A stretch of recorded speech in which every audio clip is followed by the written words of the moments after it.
The morning sun cast long shadows across the perfectly manicured lawns of Windsor Castle as King Charles III stood at the tall windows of his private study, watching the final preparations unfold in the courtyard below.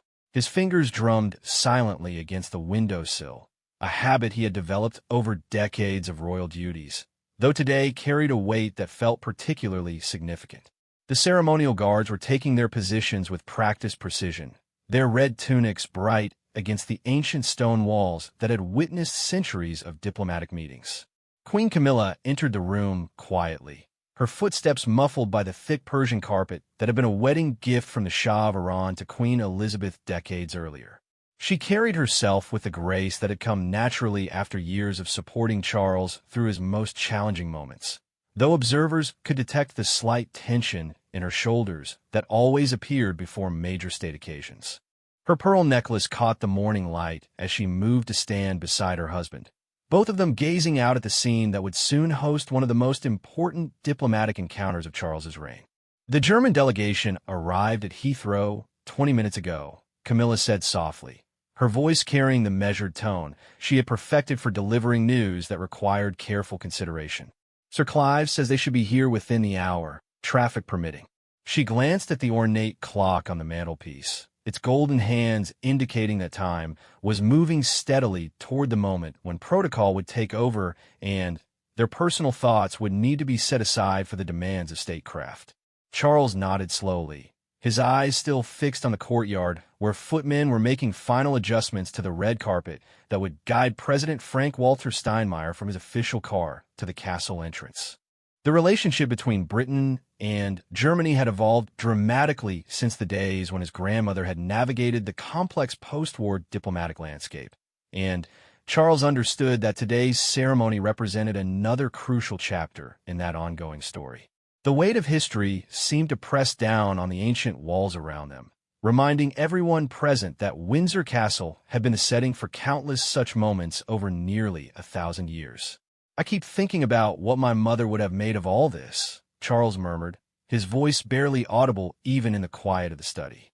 Queen Elizabeth had hosted President Steinmeier several times during her reign, and her approach to German relations had always been characterized by a combination of formal dignity and genuine warmth that had helped heal wounds that once seemed unhealable.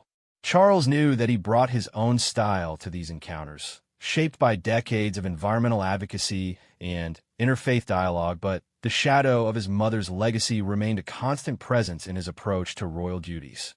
The sound of vehicles on gravel drew their attention back to the immediate present, though it was only the final security sweep being conducted by officers who had spent weeks planning every detail of the president's visit.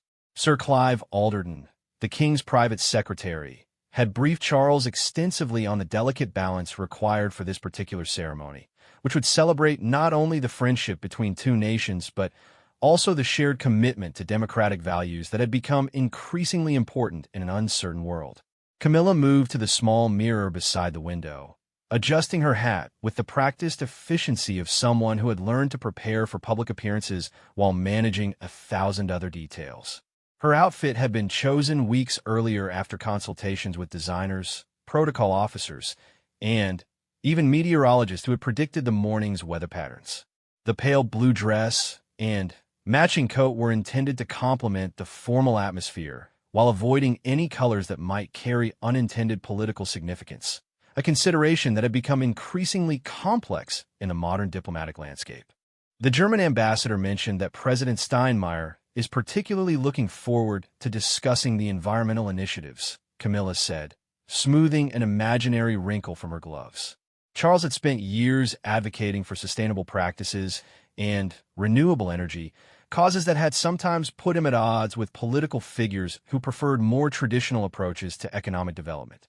The fact that Germany had become a leader in renewable energy technology made today's discussions particularly relevant to Charles's long-held beliefs about the urgent need for environmental action. Charles turned from the window as Sir Clive entered the study, carrying the leather folder that contained the final schedule and speaking notes that would guide the morning's events. The private secretary's expression was calm, but alert, reflecting years of experience managing royal occasions that required split-second timing and flawless execution.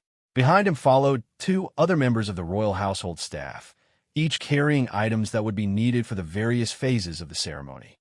"Your Majesty, the President's motorcade has just passed through the gates," Sir Clive announced, his voice carrying the measured professionalism that characterized all communications within the royal household. "They estimate arrival in the courtyard in approximately 8 minutes, which puts us exactly on schedule." He opened his folder and quickly reviewed the sequence of events that would begin the moment the president's car came to a stop in front of the castle's main entrance. Charles nodded and straightened his tie, a gesture that had become automatic over decades of public appearances, but today carried additional significance given the importance of the occasion. His navy suit had been tailored specifically for state occasions, with subtle details that acknowledged both British tradition and the formality expected in diplomatic encounters. The Order of Merit ribbon on his lapel caught the light as he moved, reminding observers of the various honors and responsibilities that came with his position. The sound of approaching vehicles became more distinct as the German motorcade made its way through Windsor's ancient courtyards, past the round tower that had stood sentinel over the Thames Valley for nearly 900 years.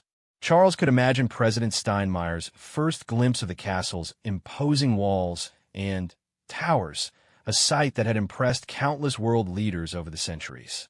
The symbolism of hosting such meetings at Windsor was never lost on Charles, who understood that the castle's history added weight and gravitas to even the most routine diplomatic exchanges.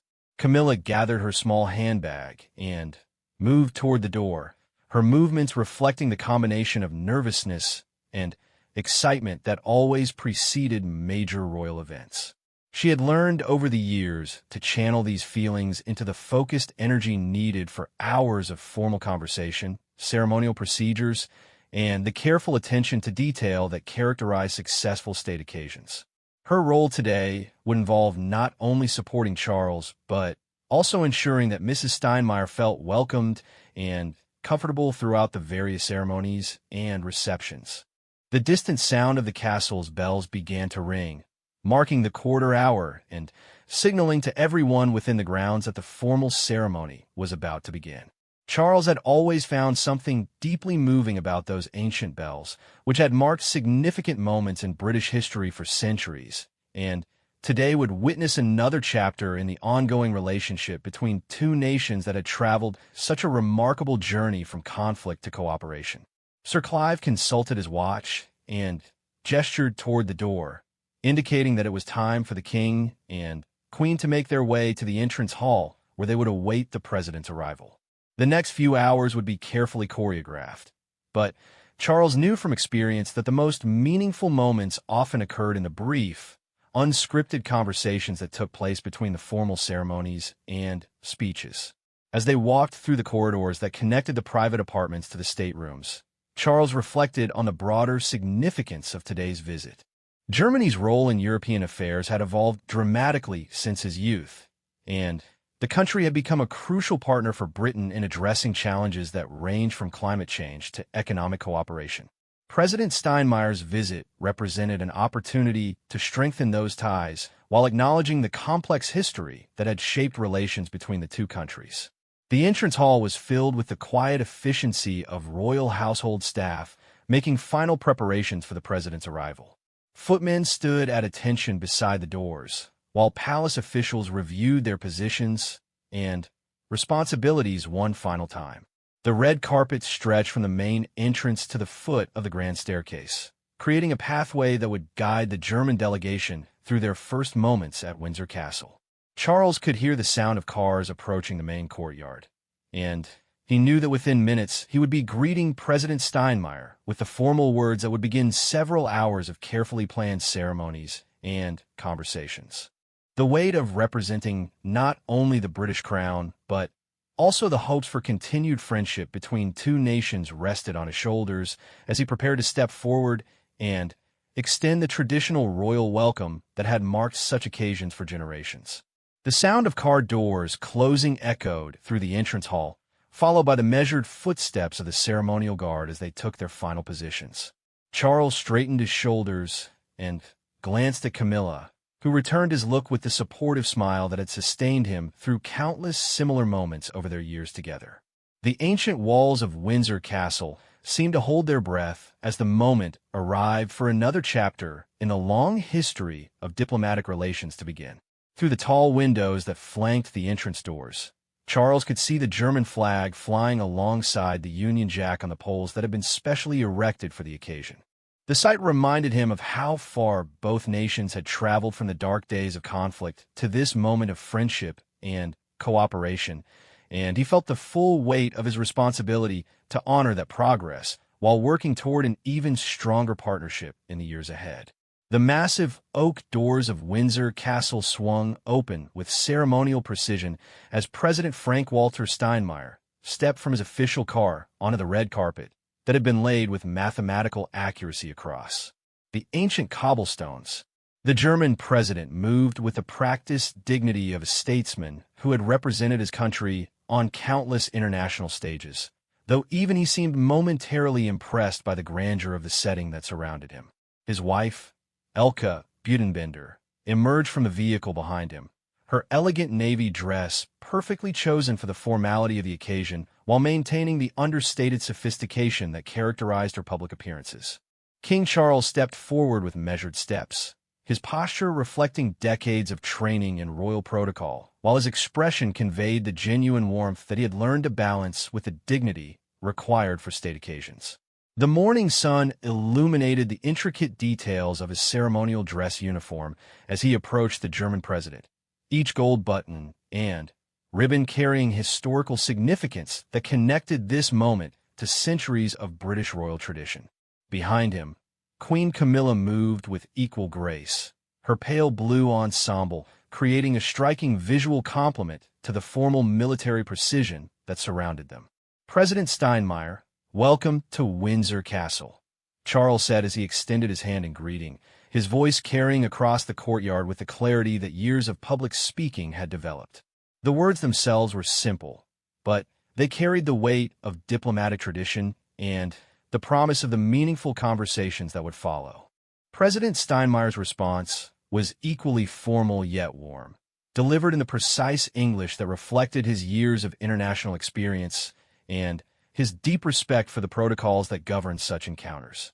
The ceremonial guard stood at attention as the two leaders exchanged greetings, their scarlet uniforms and bearskin hats creating a visual reminder of the pageantry that had characterized British state occasions for centuries. The sound of military bands could be heard in the distance as musicians prepared for the formal ceremonies that would mark various phases of the president's visit, their rehearsals having continued until the final moments before the motorcade's arrival. Every detail had been planned to create an atmosphere that honored both the visiting dignitary and the significance of the relationship between their two nations. Queen Camilla stepped forward to greet Mrs. Budenbender with the combination of formal courtesy and personal warmth that she had perfected over years of such encounters. The two women exchanged pleasantries about the journey from Germany and the beautiful weather that had blessed the morning, conversation that served the dual purpose of establishing personal rapport while allowing the photographers and ceremonial officials to complete their work. The cameras captured every moment, knowing that these images would appear in newspapers and official records that would preserve this day for future historians. Sir Clive Alderton moved discreetly among the assembled officials, ensuring that each phase of the welcome ceremony proceeded according to the detailed schedule that had been refined over weeks of preparation. His practiced, I noted the position of every participant, from the ceremonial guards to the palace staff who waited inside the castle to receive the German delegation. The seamless execution of such events required constant attention to countless details, each of which could affect the success of the diplomatic encounter that was just beginning. As the formal greetings concluded, Charles gestured toward the castle entrance with a sweep of his arm that encompassed both invitation and pride in the historic building that would serve as their host. President Steinmeier's appreciation for the architectural magnificence around him was evident in his expression as he took in the details of the ancient walls and towers that had witnessed so many crucial moments in European history. The significance of conducting diplomatic business within such walls was not lost on either leader, both of whom understood the power of setting in international relations. The procession moved slowly through the entrance hall, allowing the German president and his wife to appreciate the portraits and artifacts that lined the walls, each item carefully chosen to represent different aspects of British history and culture. Charles provided brief commentary on several pieces, sharing insights that reflected his lifetime of familiarity with the castle's treasures while demonstrating the knowledge and appreciation for history that characterized his approach to royal duties. These informal moments of cultural exchange often proved as valuable as the formal discussions that would follow. Mrs. Budenbender expressed particular interest in a series of portraits depicting royal consorts through the centuries, prompting Camilla to share some of the stories behind the paintings and the remarkable women they represented. These conversations created opportunities for personal connection that transcended the formal diplomatic framework, allowing the participants to discover shared interests and perspectives that would inform their more substantive discussions. The ability to move seamlessly between ceremonial formality and genuine human interaction was one of the skills that made such visits successful. The grand staircase rose before them like a monument to royal hospitality, its red carpet and gleaming banisters leading upward to the state apartments where the morning's formal meetings would take place. President Steinmeier paused briefly to admire the architectural details that surrounded the stairway, noting particularly the way natural light streamed through the tall windows to illuminate the portraits and tapestries that decorated the walls. Charles explained that many of these artworks had been collected by his ancestors over several centuries, creating a visual history of British royal taste and diplomatic relationships. As they climbed toward the first floor, the conversation turned naturally toward the shared challenges facing both nations in the modern world, topics that would be explored in greater depth during the formal sessions, but could be introduced here in the relaxed atmosphere of the guided tour. President Steinmeier mentioned Germany's commitment to renewable energy development, a subject that immediately engaged Charles's passionate interest and set the stage for what promised to be particularly productive discussions about environmental cooperation between their countries. The state rooms that awaited them had been prepared with the attention to detail that characterized all Windsor Castle ceremonies, from the precise arrangement of flowers to the careful positioning of chairs that would facilitate comfortable conversation while maintaining appropriate protocol. The morning light streamed through windows that had been cleaned to perfection, illuminating the rich colors of carpets and curtains that had been chosen to complement the historical character of the rooms, while providing an atmosphere conducive to serious diplomatic work. Queen Camilla guided Mrs. Budenbender toward a sitting area where they could continue their conversation while the formal meetings began in an adjacent room, an arrangement that allowed both women to engage in the kind of personal diplomacy that often proved as important as the official negotiations between government leaders. Their discussion would cover cultural exchanges, educational cooperation, and the various charitable causes that both women supported, topics that created lasting bonds between nations beyond the formal agreements negotiated by politicians and diplomats. The German delegation that accompanied President Steinmeier included senior officials who would participate in detailed discussions about trade relations, security cooperation, and the various international challenges that required coordinated responses from democratic nations. These advisors had spent weeks preparing briefing materials and position papers that would inform the substantive conversations, but they also understood that the personal relationships established during such visits often proved as valuable as any formal agreements that might be reached. Charles led President Steinmeier into the study that had been designated for their private conversation, a room that combined the grandeur expected for such occasions with the intimacy needed for frank discussion between world leaders. The walls were lined with books that reflected Charles's wide-ranging interests, from environmental science to religious philosophy, providing natural conversation starters while also demonstrating the intellectual depth that the king brought to his role as head of state. The seating arrangement had been carefully planned to create an atmosphere of equality and mutual respect, with both leaders positioned so that they could maintain comfortable eye contact while having access to the briefing materials and reference documents that might be needed during their discussion. A small table between them held refreshments that had been selected to reflect both British tradition and German preferences, another example of the attention to detail that characterized successful diplomatic encounters. Sir Clive remained discreetly available in an adjoining room, ready to provide any additional information or assistance that might be needed, while ensuring that the two leaders had the privacy necessary for the kind of candid exchange that could only occur when formal diplomatic protocol was temporarily set aside. His presence represented the careful balance between providing support and maintaining the independence that both leaders required for meaningful dialogue. As they settled into their chairs, both Charles and President Steinmeier seemed to relax slightly, moving from the formal postures required for public ceremonies to the more natural bearing that characterized private conversation between individuals who shared the unique challenges of public leadership. The transition from ceremonial greeting to substantive discussion marked the beginning of the encounter's most important phase, when personal diplomacy could complement official policy in addressing the complex challenges facing both nations. The conversation began with expressions of mutual respect and appreciation for the friendship between Britain and Germany, acknowledgments that served both diplomatic courtesy and genuine sentiment, while establishing the foundation for more specific discussions about areas of cooperation and shared concern. Both leaders understood that their words would be carefully remembered and analyzed by advisors and historians, but they also recognized the importance of speaking with the honesty and directness that only personal relationships could provide.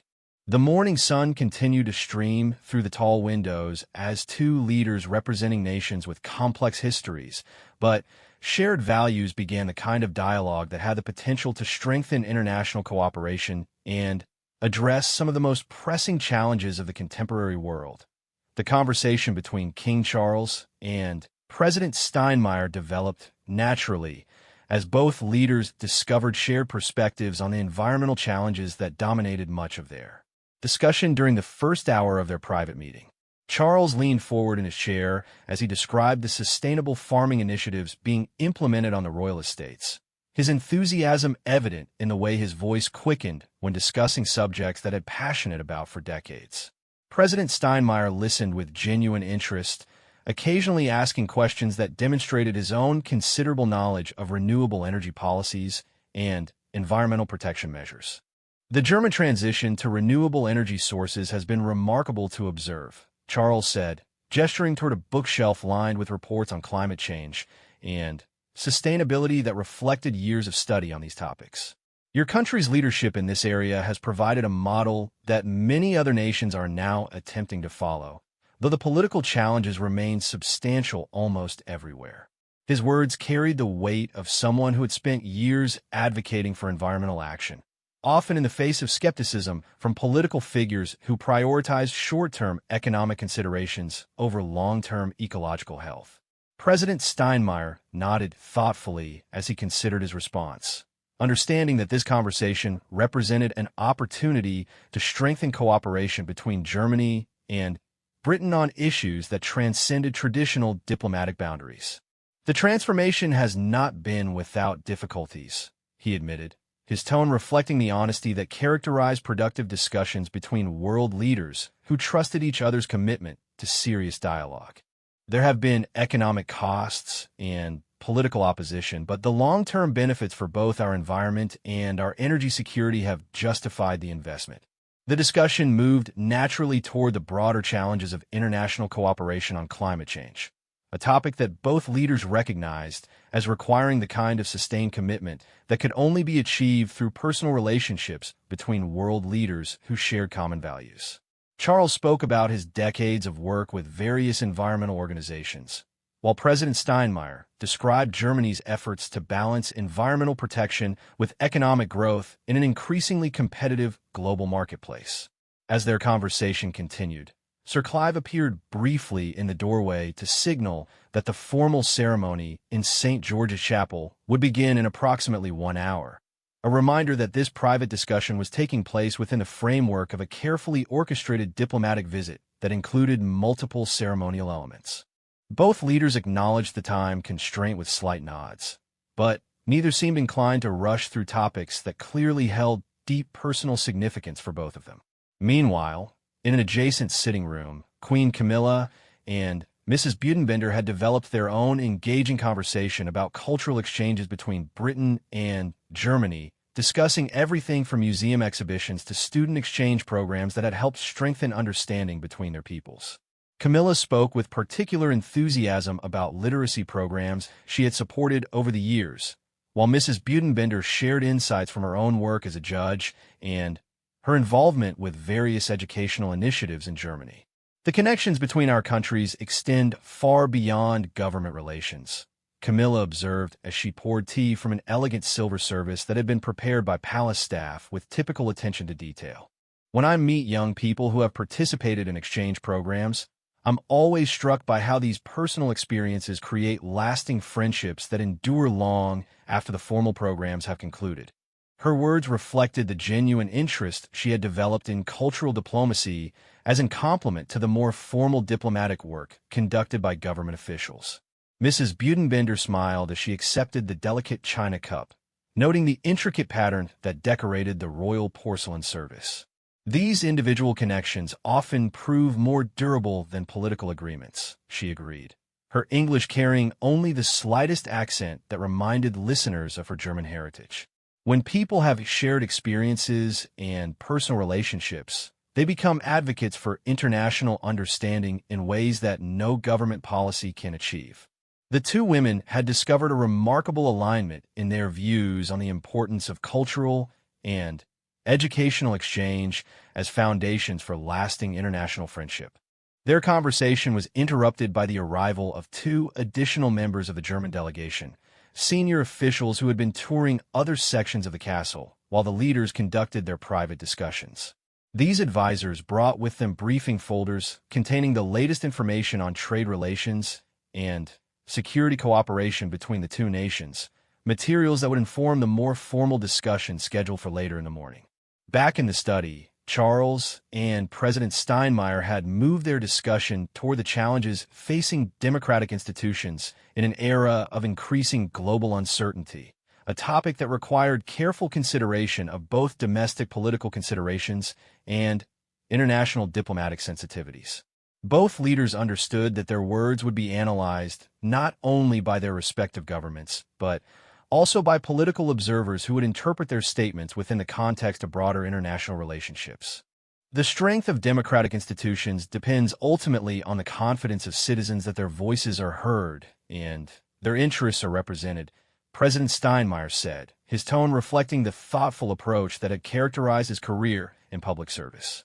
This requires constant attention to the concerns of ordinary people, even when those concerns seem to conflict with the broader perspectives that we as leaders believe are necessary for effective governance. His words revealed the tension between democratic responsiveness and the kind of long-term thinking that contemporary challenges required. Charles nodded in agreement, understanding from his own experience the difficulties of balancing popular sentiment with policy positions that might not enjoy immediate public support, but were necessary for addressing long-term challenges.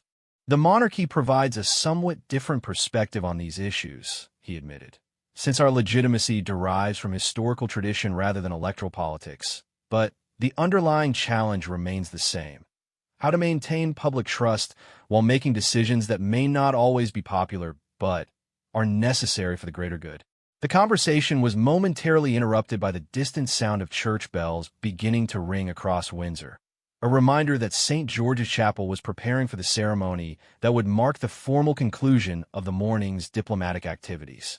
Both leaders paused to listen to the ancient bells, each understanding that they were participating in a tradition that had marked significant moments in British royal history for centuries. Sir Clive returned to inform the leaders that the chapel ceremony would begin in 30 minutes, providing time for final preparations and the brief photo session that had been scheduled to document the president's visit for historical records and media distribution. Both leaders rose from their chairs with the understanding that their private conversation had achieved the kind of personal connection that would facilitate future cooperation between their nations, even as they prepared to return to the more formal diplomatic protocols that would govern the remainder of the visit. As they prepared to leave the study, President Steinmeier expressed his appreciation for the opportunity to discuss complex issues in an atmosphere that encouraged honest dialogue and mutual understanding. These conversations are essential for building the trust necessary for effective international cooperation, he said, extending his hand to Charles in a gesture that combined formal diplomatic courtesy with genuine personal respect. The challenges we face require sustained collaboration between democratic nations, and that collaboration depends ultimately on personal relationships between leaders who share common values. Charles returned the handshake with equal warmth, understanding that this exchange represented more than diplomatic courtesy and reflected the genuine mutual respect that had developed during their extended conversation. The friendship between Britain and Germany has overcome tremendous historical obstacles, he replied, and I believe that our continued cooperation will be essential for addressing the challenges that lie ahead for both our nations and the broader international community. The two leaders made their way toward the door of the study, followed by their respective advisors who had been waiting discreetly in adjacent rooms throughout the morning. The transition from private discussion to public ceremony required a subtle shift in demeanor, as both leaders prepared to represent not only their personal views, but also the official positions of their governments in the formal proceedings that would conclude the morning's diplomatic activities. Queen Camilla and Mrs. Budenbender had concluded their own conversation and were preparing to join their husband for the walk to St. George's Chapel, where the ceremonial elements of the visit would provide an appropriate conclusion to a morning that had successfully combined personal diplomacy with formal state protocol.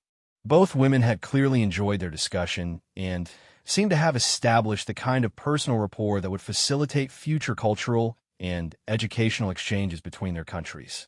The palace staff had spent the morning ensuring that every detail of the chapel ceremony would proceed flawlessly, from the arrangement of flowers to the precise timing of musical performances that would mark various phases of the service.